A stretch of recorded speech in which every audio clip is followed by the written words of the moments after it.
ابو جعفر کے بعد اگلا بادشاہ ان کا بیٹا مہدی بنا، جو کہ 158 سے 169 ہجری تک بادشاہ رہا، یعنی 11 سال تک۔ یہ بندہ دو طرح کی طبیعت کا حامل تھا، یعنی عیش پرست بھی تھا لیکن ساتھ ساتھ نماز و قرآن کا بھی پابند تھا۔ اس نے بھی اپنے باپ کی طرح ترقی پر دھیان دیا، لیکن اس کے دور کے اندر مسئلہ یہ کھڑا ہو گیا کہ اجمی مسلمان جو کہ ایران اور افغانستان کے اندر موجود تھے اور صرف طاقت یا پھر اسلامی حکومت کے خوف کی وجہ سے اسلام قبول کیا تھا، انہوں نے دین کے اندر نئی نئی بدعات اور عقیدے کی خرابی شروع کر دی، اور یہ خرابی اس قدر بڑھ گئی کہ اس دور کے اندر لوگوں نے خود سے حدیثیں گڑھنا شروع کر دی، خود سے حدیثیں بنا کر لوگوں کے اندر مشہور کرنا شروع کر دی، اور اسی کے دور کے اندر تمام مستند حدیثوں کو ایک جگہ پر جمع کیا گیا اور تمام جھوٹی حدیثوں کو ان سے نکال دیا گیا۔ مہدی ایک انتہائی نرم دل انسان تھا، اور اس نے کئی قیدیوں کو رحم دلی کی بنیاد پر آزاد بھی کیا، اور کئی حکومتی قانون کے اندر بھی نرمی کی تاکہ لوگ حکومت سے خوف کھانا چھوڑ دیں۔ مہدی کے بعد ان کا بیٹا حاوی اگلا بادشاہ بنا، اور صرف 1 سال کے بعد ان کا اگلا بیٹا ہارون الرشید بادشاہ بن گیا۔ یہ اس حکومت کا سب سے قابل بادشاہ تھا، جو کہ سال 170 سے 193 ہجری تک بادشاہ رہا۔ اس دور میں بغداد اپنے عروج پر پہنچ گیا، اور یہ وہ شخص تھا جو کہ خود پر ہوئی تنقید کو بھی برداشت کر لیتا تھا۔ اس کو ایک انتہائی قابل قاضی ملے جن کا نام تھا ابو یوسف، اور یہ امام ابو حنیفہ کے شاگرد تھے۔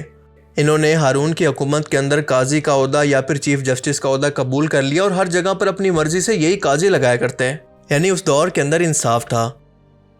ابو جعفر کے دور کے اندر جب مختلف کتابوں کو ٹرانسلیٹ کیا گیا تو اس کام کو ایک ادارے بیت الحکمہ کے اندر بدل دیا گیا، جہاں پر دنیا کے بڑے بڑے علم اور سائنٹسٹ اکٹھے ہوا کرتے، اور حکومت انہیں باقاعدہ سپورٹ کرتی تھی، انعامات سے نوازتی تھی، اور ہارون الرشید ان کی کافی عزت کرتا تھا۔ ابو منصور کے دور کے اندر جب رومن امپائر نے جزیہ دینے کا وعدہ کیا تھا، اسے ہارون کے دور کے اندر رومن بادشاہ سکفور نے توڑتے ہوئے کہا کہ آج کے بعد ہم جزیہ نہیں دیں گے، اور صرف یہی نہیں بلکہ جو اب تک دیا ہے وہ بھی واپس کرو۔ ہارون کو جب رومی بادشاہ کا یہ خط ملا تو وہ انتہائی آگ بگولا ہوا اور جواب دیا کہ رومی کتے تو اس کا جواب سنے گا نہیں بلکہ دیکھے گا، اور دوبارہ سے رومی حکومت کو شکست دے کر جزیہ دینے پر مجبور کر دیا۔ ہارون کے دور کے اندر اس کا رائٹ ہینڈ تھا جعفر نام کا شخص، جو کہ عوام کے اندر کافی مشہور ہونے لگا۔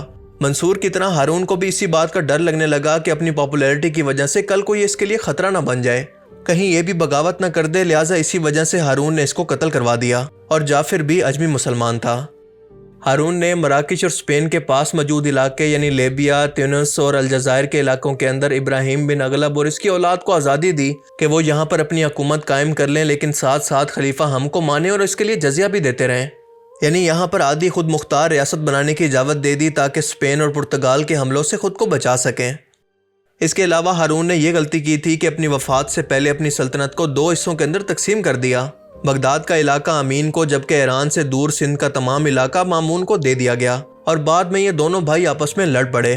مامون نے امین کو شکست دے کر پوری سلطنت پر قبضہ کر لیا، اور اگر ٹائم پر یہ فیصلہ نہ ہوتا تو رومی حکومت اس کا فائدہ اٹھا کر پہلے سے بنو عباس کی حکومت پر قبضہ کر لیتی۔ امین کو 198 کے اندر قتل کر دیا گیا، جس کے بعد مامون کا دور شروع ہوا۔ مامون اپنے استاد سے بہت زیادہ انسپائر تھا، جو کہ ایرانی نسل سے تھے، جس کی وجہ سے وہ اس بات پر قائل تھا کہ حکومت اب حضرت علی کی نسل کو دے دینی چاہیے، جن کا نام استعمال کر کے ان لوگوں نے حکومت کو حاصل کیا، اور اسی وجہ سے اس نے اپنے دور کے اندر موجود حضرت علی کی نسل سے امام علی بن موسیٰ کو اپنا ولی عہد نامزد کر دیا کہ میرے بعد حکومت ان کے حوالے کر دی جائے۔ اب ظاہر ہے کہ اس کی وجہ سے بغداد کے اندر لوگوں نے ہنگامہ شروع کر دیا، تو یہ فیصلہ اس کو کچھ ہی دنوں کے اندر بدلنا پڑ گیا۔ مامون بہت ہی انصاف پسند انسان تھا، اور اس کے بعد ہارون کا تیسرا بیٹا معتصم باللہ حکومت حاصل کر لیتا ہے، جو کہ سال 218 سے 227 ہجری تک حکمران رہا۔ اس دور کے اندر تمام ایڈمنسٹریشن ایرانی لوگوں کے پاس تھی، لیکن جنگی معاملات کے اندر معتصم نے ترکوں کو آگے کرنا شروع کر دیا۔ بغداد سے 75 میل دور سامرا کے اندر ان کے رہنے کا بندوبست کیا، اور اس نے امام احمد بن حنبل کو بہت ستایا۔ اس کے بعد اس کے بیٹے واسق باللہ کو حکومت ملی۔ واسق باللہ نے بھی ترکوں کو فوج کے اندر آگے پرموٹ کرنا جاری رکھا، اور اس کے بعد اس کا بھائی متوکل اللہ حکومت کے اندر آیا۔ متوکل اللہ نے اپنے تینوں بیٹوں سے حکومت کا وعدہ کیا، لیکن ایک بیٹے منتصر باللہ نے ترک فوج سے مل کر اپنے باپ کو قتل کروا دیا۔ یہ پہلی بار تھا کہ کسی عباسی بادشاہ کو اس طرح سے قتل کیا گیا، اور اس کے کچھ ہی ٹائم کے بعد یہ حکومت زوال کی طرف بڑھنے لگی۔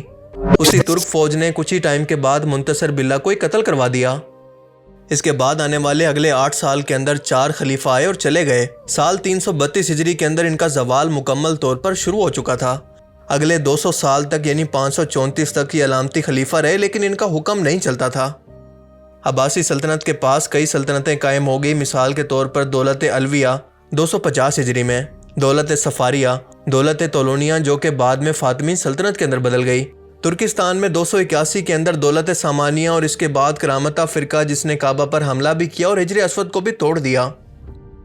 بنو عباس نے جو حکومت حاصل کی تھی وہ اس بنیاد پر حاصل کی تھی کہ خلافت کا اصل حق حضرت علی کی اولاد کا ہے، لیکن لوگوں کو بغاوت پر اکسا کر خود حکومت حاصل کی اور انہی اہل بیت پر خود سے ظلم کرنا شروع کر دیے، اور بالکل یہی وجہ بنو عباس کے زوال کی بھی تھی۔ جب حضرت حسن کی نسل سے عبداللہ اور ان کے بھائی کو شہید کیا گیا تو اس کے پیچھے بھی یہی ڈیمانڈ تھی کہ تم نے ہمارے نام پر حکومت حاصل کی لیکن اب اس پر خود بنو امیہ کی طرح قبضہ کر چکے ہو۔ مامون کے دور کے اندر حضرت حسن کی نسل سے ایک شخص ادریس نے افریقہ کے اندر جا کر اسپین کے ساتھ موجود مراکش کے اندر اپنے سپورٹرز کے ساتھ مل کر نئی حکومت قائم کی جس کو ادریسی حکومت کا نام دیا گیا، اور یہ 169 ہجری سے 309 تک قائم رہی۔ انہوں نے یہاں پر فاس نام کے شہر کو بسایا اور یہاں پر اپنا دارالحکومت قائم کیا، اور اسی طرح سے آہستہ آہستہ بنو عباس کی بادشاہت کی معیشت بھی زوال پذیر ہو گئی۔ ٹیکس نظام کے اندر کرپشن، جنگوں کی وجہ سے مال و دولت کم ہونے لگا اور اس نے عباسیوں کو مزید کمزور کرنا شروع کر دیا، یہاں تک کہ 1258 عیسوی کا وقت آیا جب چنگیز خان نے 13ویں صدی کے آغاز کے اندر منگول سلطنت کی بنیاد رکھی اور اس کو وسطی ایشیا سے یورپ اور مشرق وسطیٰ تک پھیلا دیا، اور اس نے بعد میں آنے والے حکمرانوں کو اسلامی دنیا کی طرف پیش قدمی شروع کرنے کا حکم دیا۔ ہلاکو خان چنگیز خان کا پوتا تھا اور منگول سلطنت کے مغربی حصے کا حکمران تھا۔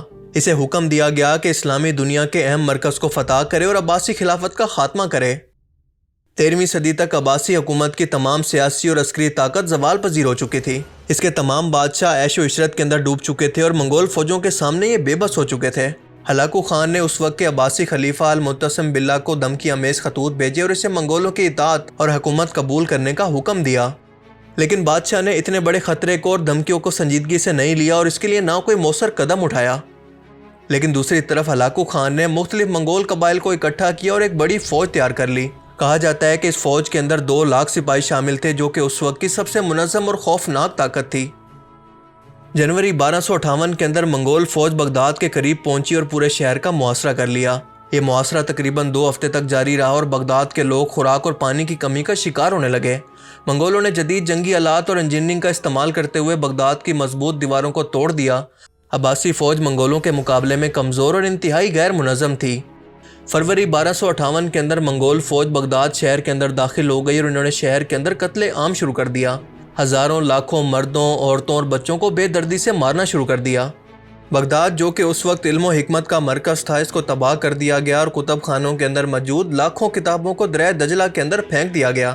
کہا جاتا ہے کہ دریا کا پانی ان کی سیاہی کی وجہ سے کالا ہو گیا تھا۔